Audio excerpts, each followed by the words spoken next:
Welcome to the RJ Food Rocks street food stall, where today we made Korean street corn dogs. They have like cereal embedded on them. Imagine having a donut batter cover a regular corn dog.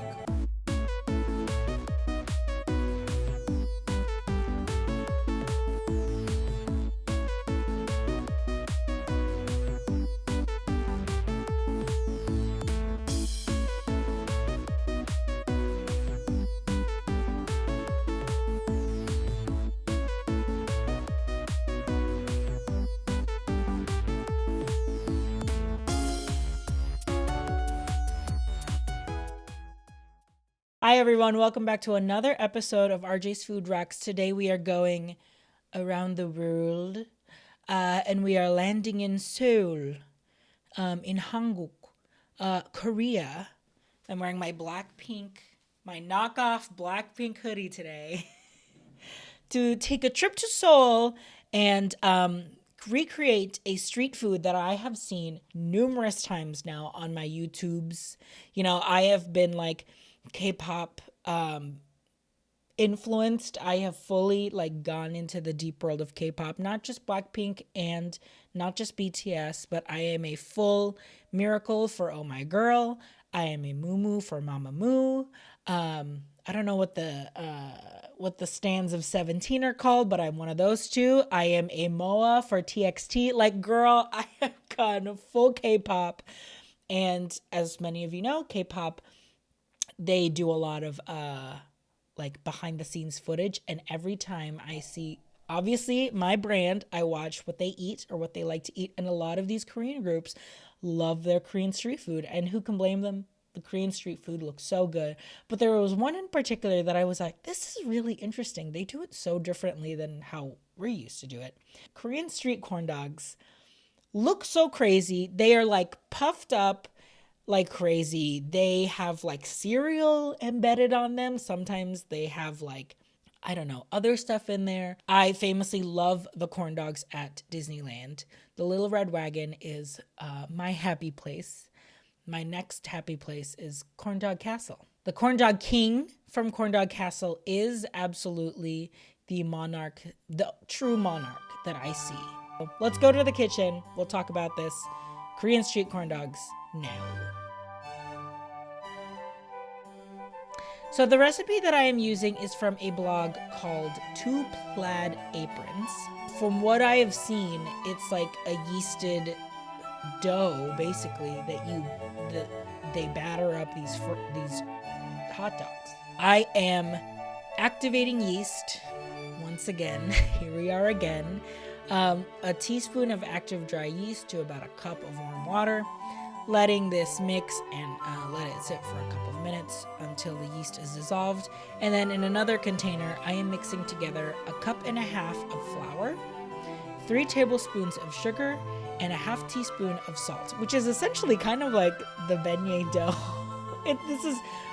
It's like less amounts of flour, but it's essentially the dough from beignets. Anyway, you're combining this, you're mixing this together. Once you see that the yeast has dissolved, then you pour that mixture into the flour mix, and you should have this like really sticky, gooey batter. You're gonna cover this and let it sit for about 45 minutes. You want to have a rise in it because that's kind of what makes these street corn dogs more puffy than what we're used to in America. It's because of that gluten. So you want to let this rise for about 45 minutes to let that dough double at least. Heat it up again, just like usual. We use a thermometer. 360 is perfect temperature. I'm getting my station set up, so I am poking. So what is also fun is that in Korea they use chopsticks, which is really smart. I bought like bamboo like skewers, and they were so flimsy because I think like because of how much weight it's putting on the hot dog with that batter, you really need a chopstick. I didn't have that many chopsticks, so I unfortunately only had one pair. But anyway, use chopsticks if you have them. Poke the hot dog right through it. I also set out like mozzarella string cheese basically, so that way they also do cheese corn dogs. Back to my handy dandy cornflakes that I still have because I bought that one giant box. Cornflakes as an extra crunch layer. Dipping the corn dog in flour so that way the yeast batter sticks to it. I am dipping the hot dog in the batter, and I'm kind of like twisting as I go so that way the dough kind of like coats as it goes. Once that is in, I dip it into panko breadcrumbs and crushed up cornflakes. So I dip it in the panko, I like form it with my hands, and then I dip it in the cornflakes. I also form that with my hands, and then this is basically ready to fry.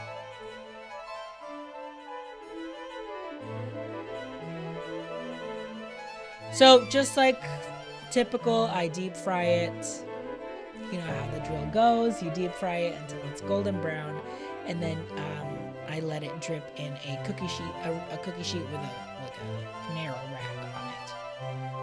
What's really fun about the Korean corn dogs is that they let the bottom of the hot dogs be by itself and then cut it in quarters so that way it looks like little tentacles come out like octopus. It's fun. It's a fun little gag. Have fun with it. Have fun with your food.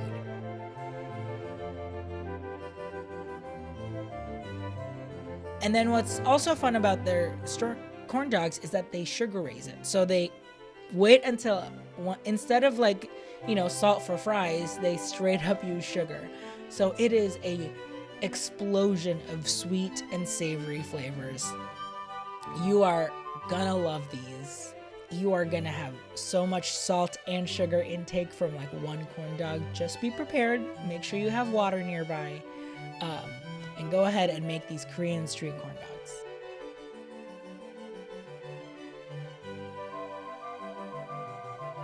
Welcome to the RJ Food Rocks street food stall, where today we made Korean street corn dogs.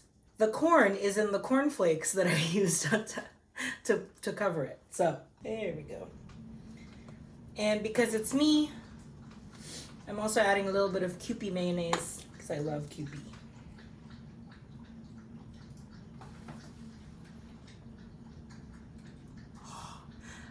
I love the little tentacles at the bottom too. Here we go. Bon appetit.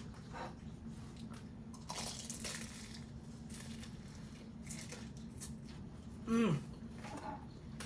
Mmm.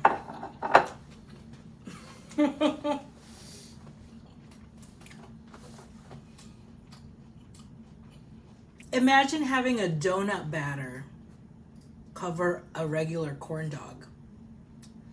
And that's what you get. This is so good. If you are a sweet and savory person and you want like both sweet and savory in the same bite, this is it. This is what you need. Cheese one,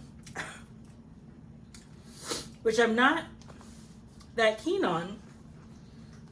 I really don't know how this is gonna go, but we'll try it nonetheless. Cheese, please. Mmm. Mmm.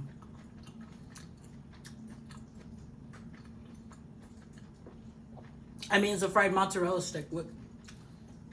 What could you possibly complain about a fried mozzarella stick? Oh yeah, cheese.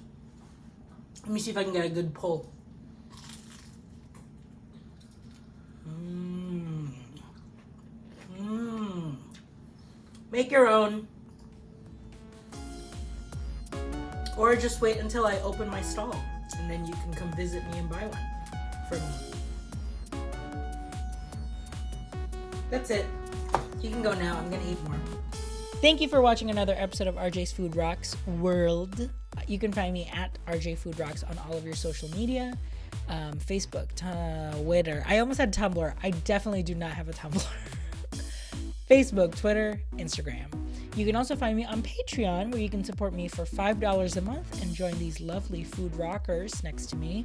For $5 a month, you can help support the show, keep the light on, this one ring light, get exclusive videos every week, early release of the weekly videos on YouTube, and you get included in a monthly drawing for a gift. So who doesn't love gifts? If you love this episode, let me know. If you want me to deep fry something else, let me know too. I've got a couple of recipes that I am banking up because we are preparing to move to Chicago. So for the next couple of episodes, you might see it a little bit more pared down, not as intricate as these as we prepare to move. But when we are in Chicago, we are so excited. I am so excited. I'll have a new kitchen to play with, and more food in the city to explore. So can't wait for that. Thank you so much for watching. This is RJ. I'll see you next week for another video. Bye-bye. 감사합니다. 감사합니다. 사랑해.